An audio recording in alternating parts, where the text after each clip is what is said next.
去年泰国能源部就曾停止向妙瓦底水沟谷区域新城赌场以及附近 KK 园区的供电。事实证明，这些措施对于打击电诈并没有什么作用。虽然4月以来军政府和克伦民族联盟的战事不断，妙瓦底也发生了激烈交火，周边区域控制权几度易手，但是水沟谷这一带始终处于克伦边防军的控制之中。克伦边防军在这一区域安排了不少兵力，设置重重关卡，进出都要持有克伦边防军的颁发的卡片，戒备相当森严，外人根本无法进入这片区域。由于苏奇都及其带领的克伦边防军始终在军政府和克伦民族联盟之间左右逢源，只要能继续经营黑产，无论哪一方势力占据优势就投靠哪一方。所以克伦边防军控制下的妙瓦底各种黑产园区没有受到战火影响，仍然在继续着诈骗勾当。开始今天的节目之前，大家一定要订阅我的 YouTube 频道，才不会错过更多精彩内容。克伦邦位于缅甸东南内陆一隅，北部为掸邦高原的边缘地带，东侧是山地，萨尔温江自北向南流经其中部。克伦邦面积约 3.03 万平方公里，相当于台湾省减一个上海市的面积，人口约165万，首府在帕安。克伦族的信仰。顾名思义，克伦邦是克伦族的聚居地。除了克伦邦，克伦族还广泛分布在以克伦邦为中心的4州，包括克耶邦、孟邦、博固省、仰光省、伊洛瓦底省、德林达伊省，以及毗邻的泰国一侧。克伦族泰缅重要的跨国民族，总人口超过500万，是缅甸的第3大民族。克伦族认为自己的祖先来自于青藏高原，大约在公元6、7世纪迁居至缅甸。克伦族支系众多，据统计有10余个分支，包括斯哥克伦、波克伦等。克伦族最初没有文字，1830年美国传教士采用部分缅文字母创制了斯哥克伦文，1840年另一传教士创制了波克伦文，这与缅北的克钦族文字历史很相似。克钦文字也是19世纪末美国传教士创制的，与文字伴生的就是宗教信仰。首批掌握文字的是克伦族的头人，上层掌权人士，在教会和传教士的软化政策下，如建立福利院、收养儿童等，克伦族上层就信仰了基督教，缅北克钦族也是如此。因此，今天的克伦族迁居城市和进入上层的多信仰基督教，居住在平原尤其是与缅族杂居的多信仰佛教，居住在山区的多信仰原始教。知道这一点，对接下来理解克伦族的武装斗争很有必要。克伦族与缅族的斗争历史久远。可以这么说，克伦族反政府武装是缅甸历史最久的，是最坚定、最顽强的老字号反缅派，无解。历史上，克伦族就一直与缅族不对付，相互攻伐，但多以失败告终而退入山林，是受缅族打压的重点对象。但英国殖民者的到来，克伦族与缅族的斗争状况得到好转。3次英缅战争期间，1824到1826年、1852年、1885年，日不落帝国就充分利用克伦族与缅族之间的历史恩怨，让克伦族给英军带路，提供情报，并协同英军进攻缅军，共绑王朝。在英属缅甸时期，为加强对缅甸的有效殖民统治，英国采用了民族制衡政策，广泛征召高原山区少数民族的上层子弟，通过教育和训练授予军政高官。以此来压制平原地带数量庞大的缅族群体，还时不时地挑拨各少数民族与缅族之间的关系。克伦族就是英国扶持的少数民族之一。在英国殖民当局的重用下，克伦族不仅拥有了自己的武装力量，还获得了很大的自治权，与缅族的矛盾也随之加深。二战时期，昂山所代表的缅族群体投靠日本阵营，开始了联日反英计划，后见日本败势已定，又倒戈站在盟军一方。在其内应下，1942年1月，日军从泰国越境攻占缅甸毛淡棉，3月攻占仰光，4月攻占曼德勒和腊树，5月攻占缅北。不到半年，日军就占领了缅甸。当时，缅族基本站在日军一边，包括克伦族在内的少数民族基本站在英国、盟国一边，与日军和缅军作战。在盟军的扶持下，克伦族建立了多支武装，包括克伦国家联盟、克伦中央组织、佛教克伦以及克伦青年等，成为缅甸战场上重要的抗日力量。英国还向克伦族许诺，等抗日战争胜利后，其拥有独立建国或建立高度自治邦的权利。3. 争取独立和自治。二战胜利后，1945年7月，以苏珊西坡、苏巴吴基为首的克伦族土司和上层人士发起成立了克伦族中央协会。成立这一组织的目的是将克伦族的政治力量形成一个整体，并使德林达伊省、博固省、博固县至两里滨县以及缅泰边境的克伦族聚居区联合成为由克伦族自治的，在英国女王统治下的克伦邦。换句话说，克伦族这是在要求英国兑现其在二战期间向克伦族许下的承诺。1946年2月，全缅克伦人大会在仰光召开，克伦人中央协会向大会提出的成立克伦邦的提议获得通过。7月，苏巴吴基率领克伦族代表团前往英国，要求英国议会通过成立克伦国的特别法案，但没有得到英方的明确支持，不置可否。于是1947年2月，苏珊西坡、苏巴吴基将克伦族中央协会改组为克伦民族联盟，由4支武装力量组成，分别是前面提到的克伦国家联盟、克伦中央组织、佛教克伦和克伦青年。与此同时，1947年2月，在昂山素季之父的倡议下，缅甸总督执行委员会及当时的缅甸政府、掸邦克钦邦、钦邦四方代表在掸邦宾隆镇签署了宾隆协议。签订这份协议的目的是缅甸本部、掸邦、克钦邦、钦邦这四方为了脱离英国殖民统治，共同争取独立。同时发生在1947年2月的这2次事件，可是维日不落帝国留给缅甸政治遗产的一个历史缩影。缅甸脱英独立后第一个起事的就是克伦民族联盟，由此揭开了缅甸70多年的混乱政局和武装斗争的序幕。克伦民族联盟成立后的1个月，也就是1947年3月，克伦青年组织退出，转与昂山领导的同盟合作。这是克伦民族联盟的第一次分裂。1947年7月，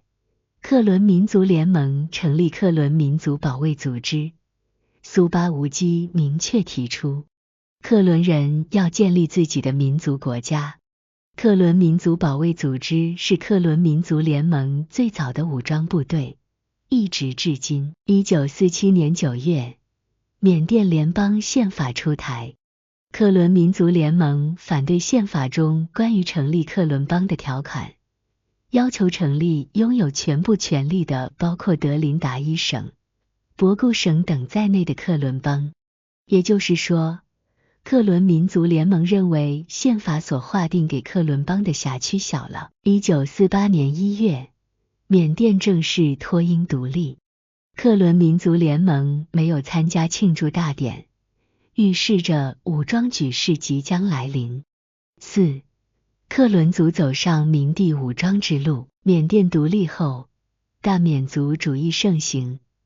缅甸主体民族缅族对少数民族开始打压，对宾龙协议所承诺给予各少数民族地区的权利采取限制、削弱和收回等措施。1948年8月，克伦族率先发动武装起义，紧接着，缅共、孟族、亲族等反政府武装达成协议，建立人民统一阵线，组建民主联军。缅甸内战爆发，很快，民主联军就包围了仰光。当时，民主联军的主力军就是克伦族武装，有7个营的精锐兵力，经过抗日战争的洗礼和英美对齐的武装，实力强悍。而身处仰光的吴努政府手中只有不到2个营的缅族部队，且作战能力很弱，被调侃为仰光政府。本来，民主联军可以一举拿下仰光，端掉新生了缅甸政府。论实力，其实克伦武装一家就够了。但此时的民主联军发生内乱和权斗，不断有部队溃散和反水。主要原因是政治路线分歧，缺乏统一指挥，利益诉求差异等。比如缅共与克伦军发生武装摩擦，缅共内部也出现红旗派与白旗派之争。此时，有一支南下勤王的部队来到仰光城北，吴努政府这才长舒一口气。这支勤王部队就是克钦族武装，班底是英国 Navy 克钦支队和美国101克钦突击队，有5个营的作战兵力，由罗湘指挥。一支是克伦族武装，一支是克钦族武装。这2支在缅甸抗日战争时期，分别是下缅甸、上缅甸与日军作战的王牌，且都得到英美的训练和装备支持。一南一北给日军以重创，彼此闻名却不曾相见。2强相遇，谁更胜一筹呢？来自北方的克钦族部队，罗湘率领的克钦族部队先是在仰光击败克伦军后，又在博固山区打垮了缅共。新上台的吴努政府保住了。随之罗湘目睹了在缅共根据地制造的莫诺丁惨案，后北上起义，兵败后率346名战士撤入中国境内，被安置在贵州，被称为贵州老兵。回到说克伦民族联盟，其在鼎盛时期拥兵6万，是缅甸独立后规模最大的少数民族地方武装。日后的瓦联军、昆沙蒙泰军也只能算是后起之秀。1949年6月，克伦民族联盟一度在东区建立克伦革命政府，苏巴吴基任总理。1950年8月，苏巴吴基在与缅甸政府军作战中阵亡，给克伦族反政府武装士气造成重大挫折。此时，印度援助缅甸吴努政府的10个师装备陆续到位，政府军实力大增，轰动一时的民主联军也一哄而散。在政府军的反攻下，各少数民族武装转入各自传统领域进行斗争，克伦民族联盟的内部矛盾开始暴露出来。5. 分裂中反抗。这个矛盾主要就是宗教信仰的矛盾。继1947年3月克伦青年组织退出后，1963年，克伦族头人冉伟也带着一部分克伦武装转投缅甸政府。这是克伦民族联盟的第2次分裂。最大的一次分裂发生在1994年，在此之前的1989年，缅北4大军区脱离缅共，相继与缅甸政府达成停战协议。轰轰烈烈持续50年的缅共落下了历史帷幕。在此背景下，克伦民族联盟就成为缅军的重点清剿对象。1994年12月，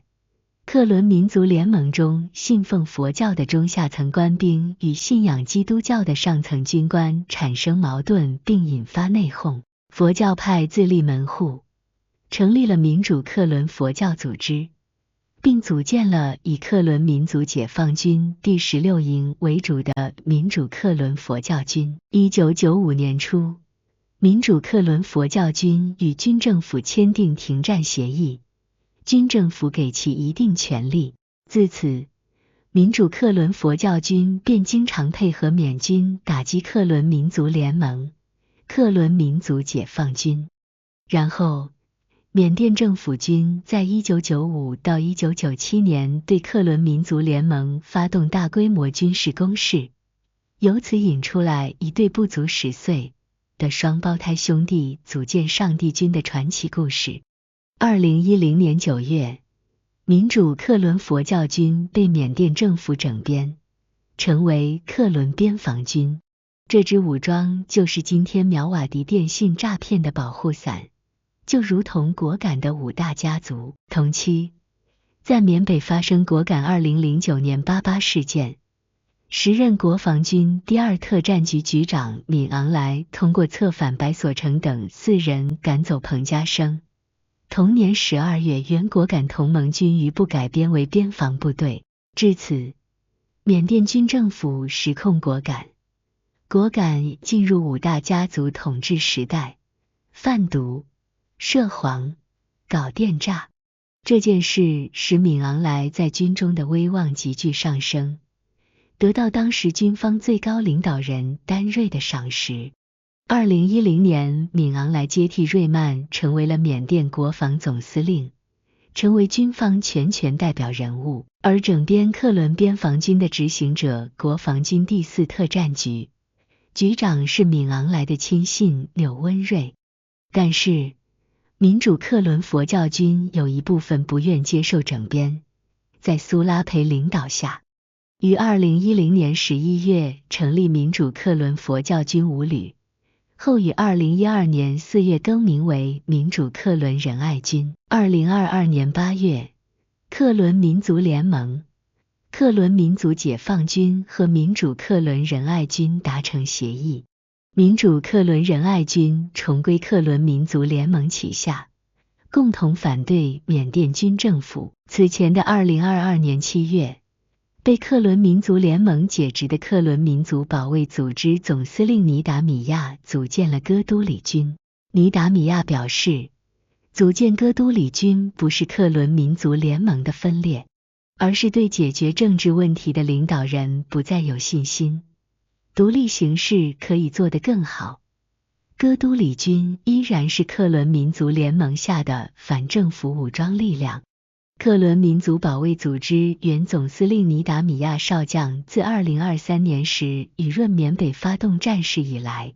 克伦邦反政府武装在频繁进行策应作战。克伦族反政府是有深刻历史渊源的，从英殖民时期到2战，从缅甸独立到现在，克伦族一直认为自己是一个独立的民族，完全有权利和资格建立本民族国家，至少也是具有高度自治权的邦。克伦民族联盟是老牌抗缅组织，构成该组织的军事武装力量可以追溯至2战，乃至英属缅甸时期。因此，该联盟也被认为是世界上进行武装斗争最长的政治组织之一。而分布在克伦邦的反政府军事武装，都可以与克伦民族联盟沾亲带故，都是由该联盟分裂或衍生出来的。克伦民族联盟还向外输出军事武装力量，德昂民族解放军就与克伦民族联盟关系紧密，也是其一手帮助建立起来的。好了，今天的故事就讲完了，大家一定要订阅我的 YouTube 频道，才不会错过更多精彩内容。再会。